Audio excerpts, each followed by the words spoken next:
Now this shit not gonna go.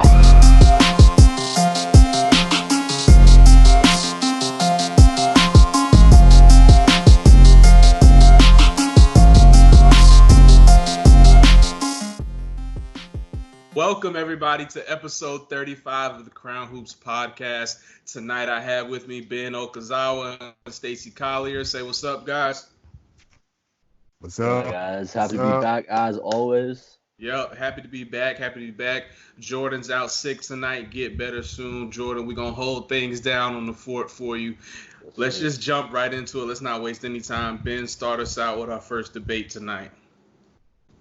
All right, we talked a little bit about this one at the end of last week's episode because we were talking about best players in the NBA ever to wear the number 34. So we kind of settled on two guys. A couple of us had Hakeem Olajuwon, a couple of us had Shaquille O'Neal. So we're going to talk a little bit about that right now. Shaq, and this is when he was wearing 34 with the Lakers, versus Hakeem when he was with the Rockets, which was most of his career. Mike, who do you think between Hakeem and Shaq? I know you're a Lakers fan, but who are you taking when they were wearing the number 34? When they were wearing the number 34. That's tough. Shaq is known as the most dominant player of all time. We know this. But the dream, for a lot of y'all who don't know out there, might be recognized the best defensive player of all time. Helped the Rockets win back-to-back in the era where Jordan was dominated. Now, granted, Jordan was off playing a little baseball, but that ain't the point. They still got the rings back-to-back. So this one is tough. I mean, the Rockets even knocked out Shaq's Orlando Magic in the finals, but we're taking 34s only, so I got to put that to the side. So since I'm only taking number 34, I'm still going to go with the Big Diesel. I'm still going to go with Shaq in L.A. To me, that was when he was at his prime, when he was at his best, was in a Laker uniform. He was the most dominant. No, you could do nothing with him. Now, don't get me wrong. Hakeem is right there. This is like splitting hairs. But, man, I'm going to go with Shaq, the most dominating presence we've ever seen on an NBA court. All right, Stacey, what do you think? Hakeem or Shaq? All right, so last week we talked about who was the greatest to wear number 34. And my point was that Shaq wore 34 for a limited amount of time. Hakeem wore 34 for pretty much his whole career. So that's why I was rolling with Hakeem. Now, this is actually tough. Like Mike said, splitting hairs because Lakers Shaq, that different animal.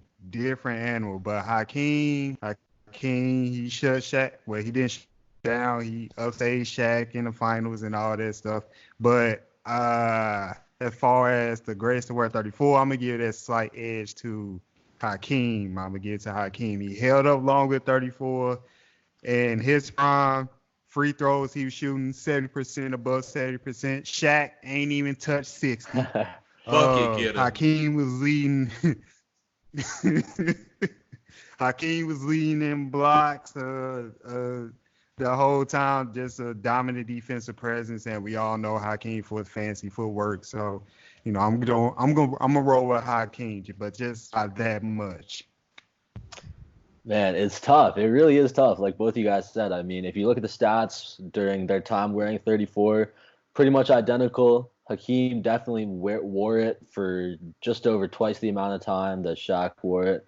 But Shaq, he was definitely a better scorer, more dominant. Like Mike said, though, Hakeem was the better defender, maybe a little bit more finesse, a little bit more skill in his post game. But who do I think? I can't go against Shaq. I feel like most dominant player of all time. He's a bully in the post. And like you said, Lakers Shaq and Rockets Hakeem never really got to go toe-to-toe like that. So it's hard to, judge from that head-to-head type of matchup. But I got to give the edge to Shaq just because I don't think anybody could really guard Shaq in the post when he was with the Lakers in his prime. He had Kobe next to him, 3 chips. I got to give it to Shaq, but it's close. It's close. Yeah, it's close, man. The thing about Hakeem, and this is why I say this is so close. that footwork is unmatched. Like Yeah. players today, well, I won't even say today, but kind of like that Kobe, that LeBron, that Melo era where the ISO scores were heavy. That's where they were going to get their footwork. As they moved to the post, they was getting that from Hakeem. So he's inspired a lot in as far as in the game. Shaq, I mean, and this is not to down him at all, but you can't teach 7'1", 200 and whatever pounds he was. You can't teach that dominating thing. So that's why I think Hakeem has more of a trickle effect, though, because you can practice that footwork. You can work on your footwork in the post. It works for guards, it works for wings, and it works for big men. So it's tough, man, but I'm still I can't do that. I can't do that as a Laker fan. I can't. But that's why we should choose. That's why we should choose Hakeem in this situation. You just said the greatest players of all time went to go get their footwork from Hakeem. There we go right there. And all I'm gonna say this too. I'm gonna leave y'all with this. Leave you with this. Hakeem could pop out and hit a three. That's true. That's very true. That is true. Like I said, a little bit more finesse, a little bit more skill, but I think Shaq is just more. He left his imprint on the league more. Like Hakeem definitely had his 5x5 games. He could do it from all aspects of the game. But I recently just saw, my friend just sent me this a couple days ago, that Mitchell Robinson in his rookie season, Hakeem Olajuwon was, complimenting his skill set, and then someone told him, and he had no idea who Hakeem was. But damn well that Mitchell Robinson, I mean, that's disrespectful, of course, but damn well that Mitchell Robinson knows who Shaquille O'Neal is. That's crazy that he didn't know who Hakeem was. That's crazy. That's bad. He's not even. Hey, they're just one. There's just one in a million who don't know who Hakeem is. But you're in the NBA. Hakeem is a top 10 player of all time. Most people's list. In most people's list, he's top 10. At least in that 5 to 15 range, he's got to be in there. I mean, I have him top 10. He's in my 5 to 10. That's crazy. He's in my top 3 centers of all time. But I feel like if he's not in my top 3, or if he's not even in my top 2 of centers, I can't really put him in my top 10 players, but he's up there. He's definitely up there. He's definitely up there. So you got to remember Hakeem. This is a good debate, but let's move on to our next subject today. Ben, take us away. Let's talk about the season, man. Yeah, so obviously with all this, COVID-19, coronavirus, the NBA's been on a hiatus since early mid-March. Obviously, it sucks for the fans, sucks for the players, sucks for league executives everywhere that this is happening. And now news is coming out that NBA owners are preparing for the season to be canceled. Adam Silver came out, made a statement, said they're not going to decide anything finally until May. But it's looking that it might be leaning that way, that the season could be canceled. Stacey, what do you think? Is this the right thing to do for the league, to just kind of shut it down this year? Or do you think they should try and push through, maybe play without fans or something like that? As a fan of the game, as a fan of the NBA, hell no, this ain't the right move.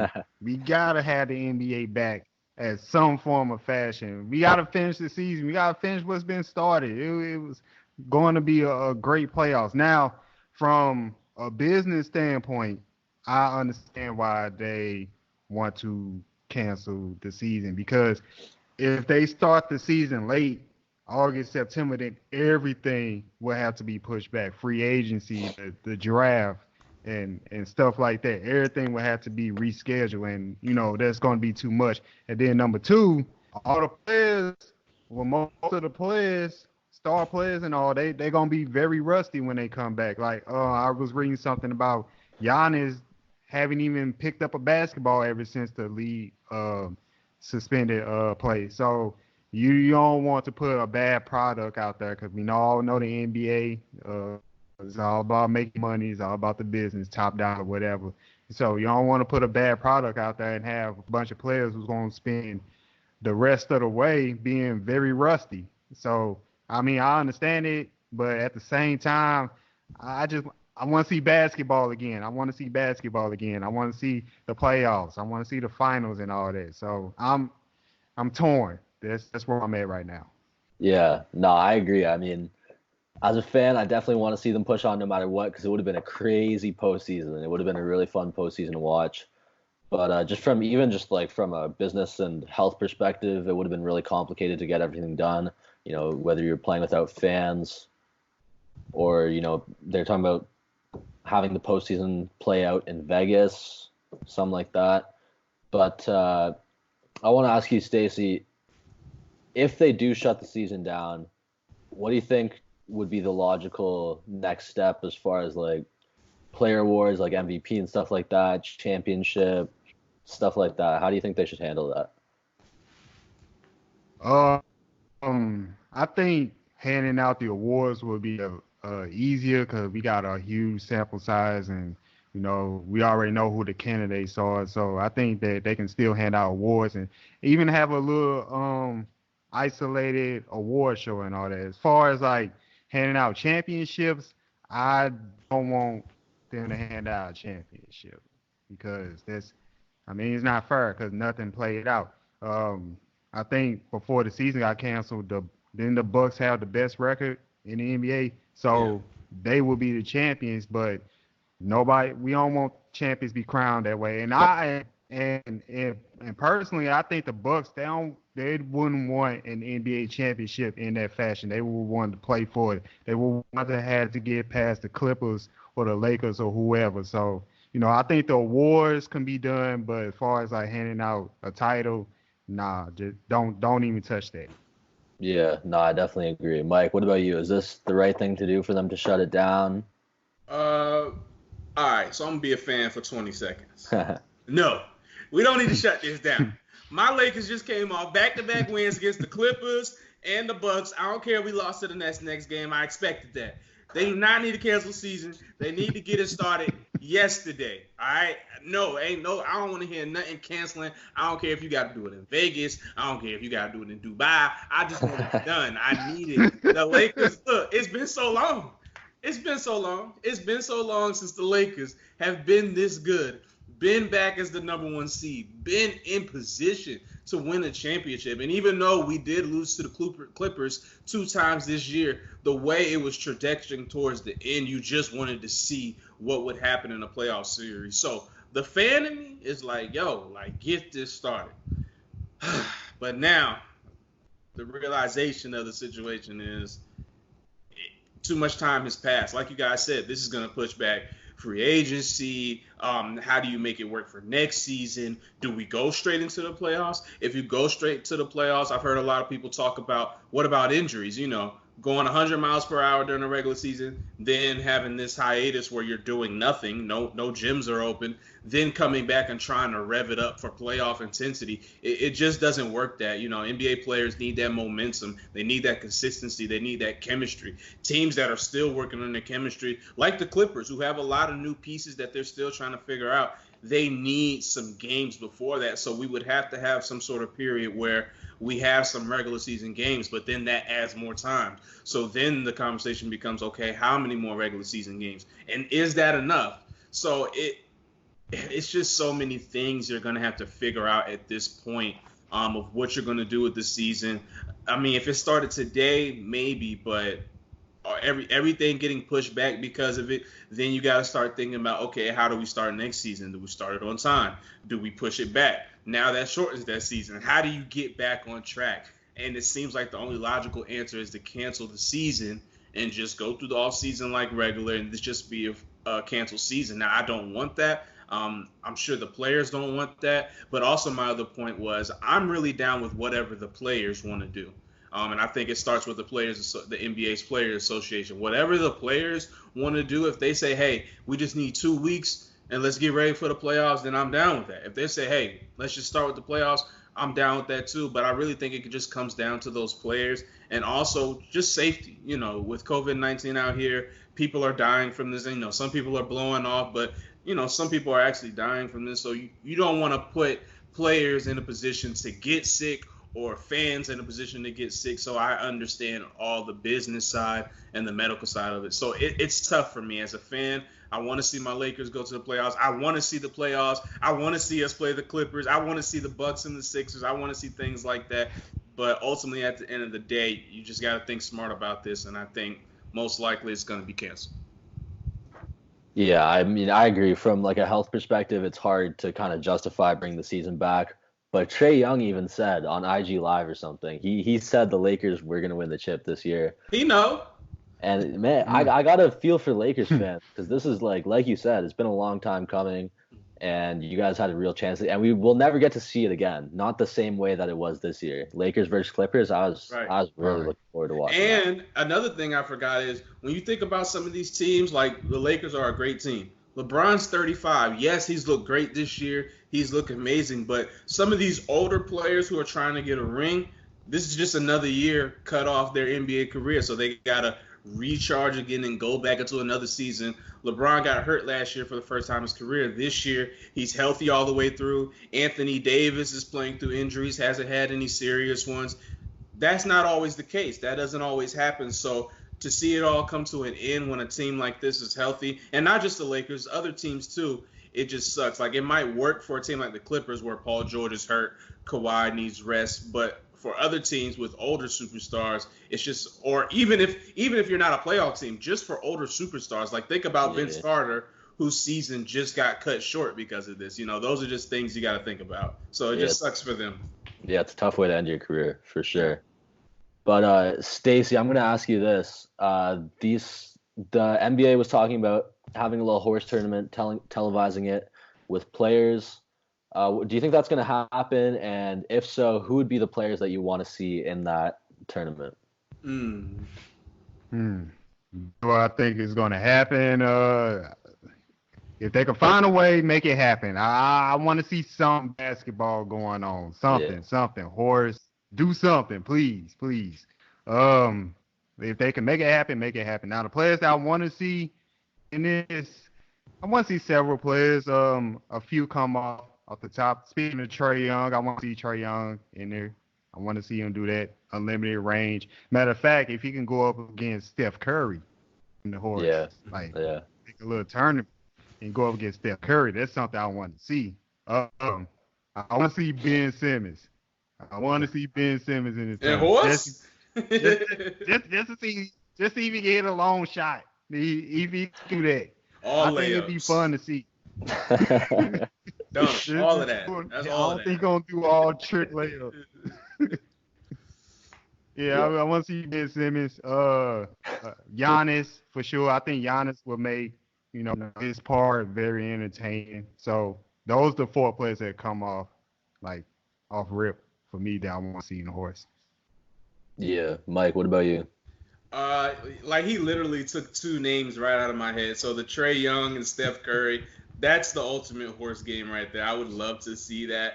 But on another level, from the clips I'm seeing from KD, I mean, I would love to see KD in a horse competition. Paul George, great one-on-one scorers. They're great to see in horse competition just because all the variations of moves they have. So, like Kevin Durant, Paul George, LeBron's a crazy shot taker and crazy shot maker at times. So I would love to see the big stars compete in a horse competition. That would be my thing. Yeah, personally, the names you guys said, Trae Young, Steph Curry, that matchup right there would be MJ and Larry Bird in that McDonald's commercial from the 90s. That would definitely be fun to watch, especially with Steph's warm-up layups where he just flings it up like that. Yeah. And obviously they both have unlimited range, so that'd be great. And then one player that you guys didn't mention, I think I'd want to see Kyrie do a little horse. Oh yeah. The handle on. Nice. Finesse Dame. My bad, Dame. Yeah, Dame has range too. Mm-hmm. But if they can find a way to put this together, they definitely should do it in a contained way so that just keep the fans entertained, keep the players staying active, doing what they love. So yeah, I hope that gets done. But we have another. So nobody wants to see Ben Simmons.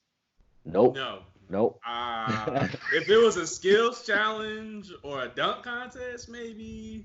But I don't want to see a horse. That's not what I want to see in horse. Yeah. But we got another 2 great all-time players to discuss and debate. Mike, I'll let you take that one away. All right, ladies and gentlemen, this is a serious debate. I need everybody to tune in for real this time. All right. So These two players were just inducted into the National Basketball Hall of Fame. We are going to debate two of the greatest players of all time, and I want you guys to chime in. Who had the greater career, guys? Kobe or Tim Duncan? Now, y'all know my answer most likely, so I ain't going to go first.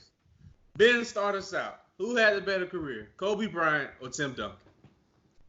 It's tougher than I feel like a lot of people think it is, because Tim Duncan, I feel like just because of who he was as a player and a person, it's a lot more low-key, his playing style. He didn't have a lot of big dunks, no, flashy plays, not anything like that, but he got it done, and he put up ridiculous stats. He had his MVP. He was a great defensive player. 5 chips to Kobe's 5 chips. It's tough. It's definitely tough. I got to take Kobe personally, just because Kobe had that. I guess it all comes down to the Mamba mentality for me. He just left more of an imprint on me even as a basketball player growing up. Like, Kobe had way more of an imprint on me. And, Tim Duncan is definitely, like I said, all-time great player. But I feel like Kobe's going to go down as a better player all time, in my opinion. Yeah, look, Tim and Kobe, like, when you really look at their career and their accomplishments, I mean, you can line a lot of the things right up. Like you said, they both have 5 rings apiece. I believe, Tim Duncan has 3 Finals MVPs. Kobe has 2. Kobe has 11 All-NBA first teams. Tim Duncan has 10. So, I mean, at this point, you're really flipping a coin. But I like the point you brought up about impact. Kobe's impact, I mean, we've already seen it. I mean, when Kobe died, we've seen how many lives he's touched. We've seen how he's touched the basketball world. We've seen how everybody, like I said, growing up, when you put up a shot, it's Kobe. That's what you're saying. It's Kobe. Now, look, all respect to Tim Duncan, the big fundamental.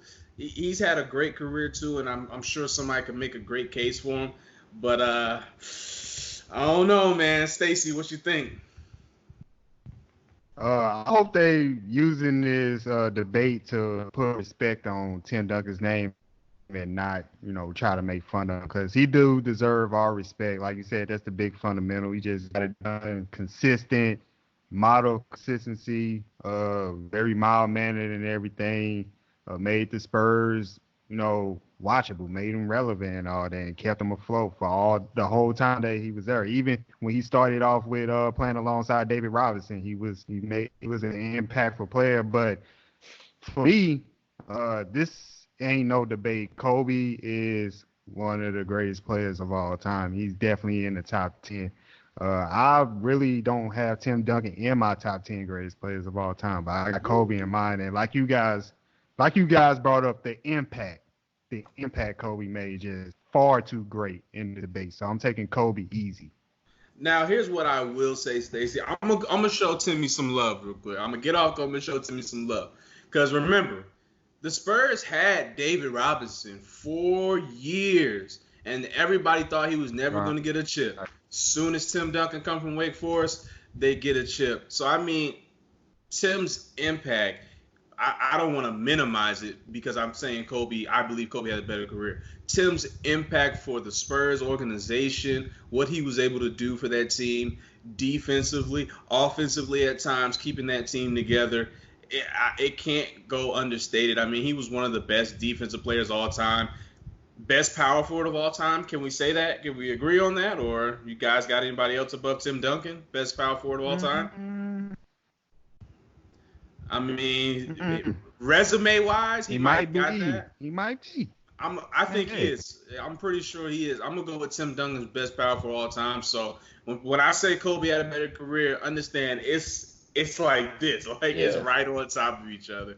It's no difference. But, hey, we all agreed on Kobe. I ain't got no problem with that. So we're going to move on to the next topic for tonight.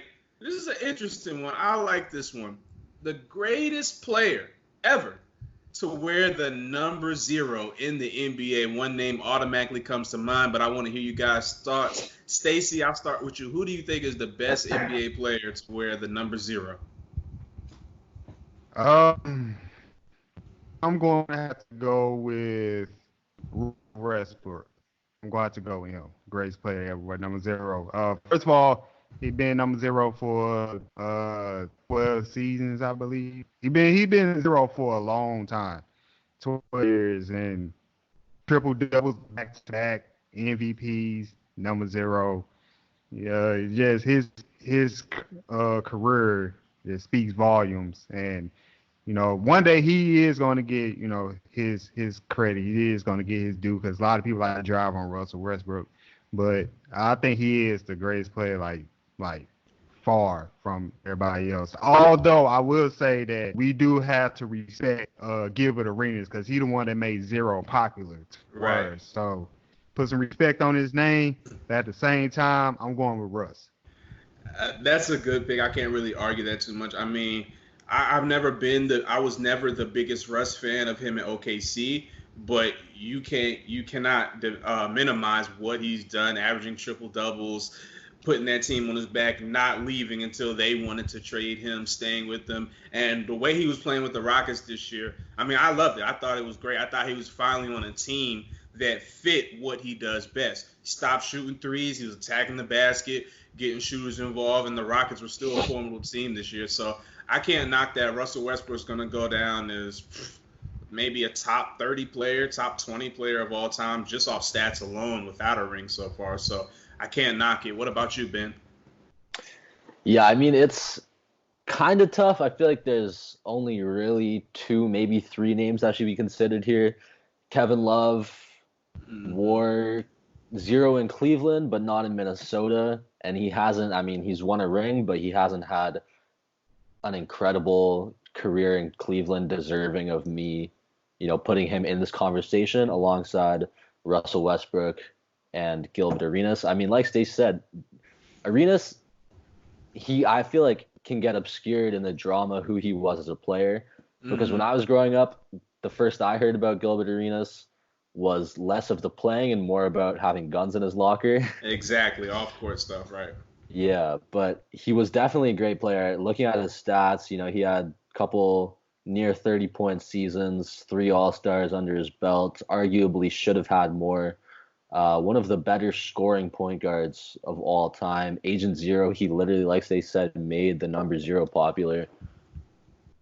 But I have to pick Russell Westbrook because the triple doubles, you can say whatever you want about stat padding, this and that. He's one of the most explosive point guards to ever play in the game. Didn't get the ring, but he came real close. Just incredible stats, incredible player. And I think, like you said, I think he could go down all time, like top 20. Right. Yeah, I agree. And I like you gave that respect to Gilbert Arenas, Agent Zero, Hibachi. Look, forget all that off-court stuff. On the court, I mean, my favorite player is Kobe Bryant. He gave Kobe Bryant some buckets for a couple of games. I think he had like 60 one night against him. I mean, Gilbert Arenas, he was famous for his walk-offs where he would just shoot the ball, just turn around, put his hands up because he already knew it was going in. Like, to have that confidence, that swagger on the court. Man, I'm going to go with Gilbert Arenas. My pick is Gilbert Arenas. I'm going to go with Agent Zero. I'm going to go with Hibachi. All respect to Russell Westbrook, but people forget that Gilbert Arenas was a dog on the court. One of the best scorers of all time at the point guard position. Unfortunately, his season was short, like we said, off-court issues. But like you said, he made 0 popping again. He made people want to wear 0. So I'm going to go with Gilbert Arenas. But wait, before we move on, Jordan, I got you. I got one honorable mention I got to throw out there. All right. Now, here's a caveat. He wore 00. That's the thing about him. He wore 00. I'm going with Robert Parrish from the Boston Celtics. Okay. 7-1 center. Oh, Won 4 championships with the Boston Celtics. 9-time All-Star, Hall of Fame inductee. Jordan, that's for you. That's an honorable mention that I'm sure you're going to enjoy. So you enjoy that, man. And last but not least, we're going to move on to our last topic of the day. Stacey, take us away. All right, our last topic is our famous player debate topic, where we got 2 players, player A, player B, read off the stats, give clues, and then gonna figure out who's the better player and who are player A and player B. But let's go off the stats. Let's read them off. All right, player A, points per game, 20.8. Player B, 22.5. Right. Assists, player A per game, 3.1. Player B, 4.1. All right. Overall field goal percentage. Player A, 47.2. Player B, 45.3. From 3-point, both players shoot 38% from 3-point. Free throws. Player A shoots 84.6. Player B, 75. Both of these players are guards. There's one clue. Can I Two, guess? player A. Nah, go ahead. My bad, go Hold on. Player A, player A is in the East, player B is in the West. All right, Mike, what's your guess? What you got for us? Is this Klay Thompson and Bradley Beal? Mm-hmm. Nah, Bradley Beal's got to be averaging way more than 22. This is all I will say. This is from this this current past season. Yeah. Okay. I will say that. Who would you choose, player A or player B? To be honest, their stats are almost identical. But if you're making me choose from these two, I mean, they both shoot 38% from deep. I'll take the guy with the higher free throw percentage because they're free. You got to hit those. So I'll take player A. He's averaging 2 less points and 1 less assist, but he's 10% better from the free throw line and just as good from deep. So their numbers are comparable. Give me player A. I'll take player B. Right. He's got Ben, one. What you got? You got a guess? I don't have any guesses at this point. I will take player B just because he's got one more assist. Shoots a little bit worse from the field, but he's scoring better too. I'll take player B. Question. I got a question. Is one of these players on the Pelicans? No. All right. There goes my. You were thinking Drew Holiday? Either him or Ingram. I was but I don't think Ingram shoots 38% from deep. Man. Okay. Here's another clue. All right. Player A actually leads his team in scoring. And remember, he's in the East. Player B is actually a Robin in the Western Conference. Really? Okay. All right. That's a good hint. Oh, got it. Wait a minute. No. It's not Jason Tatum, is it? No. He's for A, no. Okay, because that's right around 20 points. Leading the 20 points? Who's leading their team with 20 points a game in the East? I got to go through every team. Gotta think about it. Raptors. No, it's not him. It's not. Come on, Ben, give you some names. What you got? Player B is a Robin, eh? Player B is a Robin. Are they a playoff contender? Player B's team? They wish. Really? Wish. You a Robin on a bad team? Hold on. You're a Robin 2.5. Well, I would say this. They not supposed to be bad. They're not supposed to. Okay. CJ McCollum. Yeah. CJ McCollum. Yes, player B is CJ McCollum. Okay, who's player A? Player A. Nobody has a guess for player A? Hold on. Give us 30 more seconds to think about this. Hold on. Is player A a playoff contender? No. In the East? All right, running through names. Hey, what's that boy? Nah, he ain't averaging 20 though. Is he? I don't know. Devontae Graham, is he averaging 20? Nah, not quite. I think he's in the 16 range. That would fit perfect, Hornets. Not Devontae Graham. All right, well, I'm stumped. I ain't got it. I hope he good. That's what I chose. Nah, I can't think of. I can't think of it. Wait a minute. Hold on. Play. Wait. No. Don't do it. Hold on. All I need to do is look at the teams one time. That's it. I just need to look at the standings one time, and I get it. I have to get this. It's like messing with me. All right, East. They're not a playoff team. He's the leading scorer for the team. All right, here's my guess. Mm-hmm. I think I know who it is. Is it Zach LaVine? No, he's averaging way north of 20. Oh my God, who is it? Not Zach. All right. It is Colin Sexton from the Cleveland Cavaliers. Oh, I was gonna What? guess the Cavs. I was gonna guess the Oh Cavs. my God, I just chose Colin Sexton. Fantasy. Jay. Let's go, Colin. He's on my fence.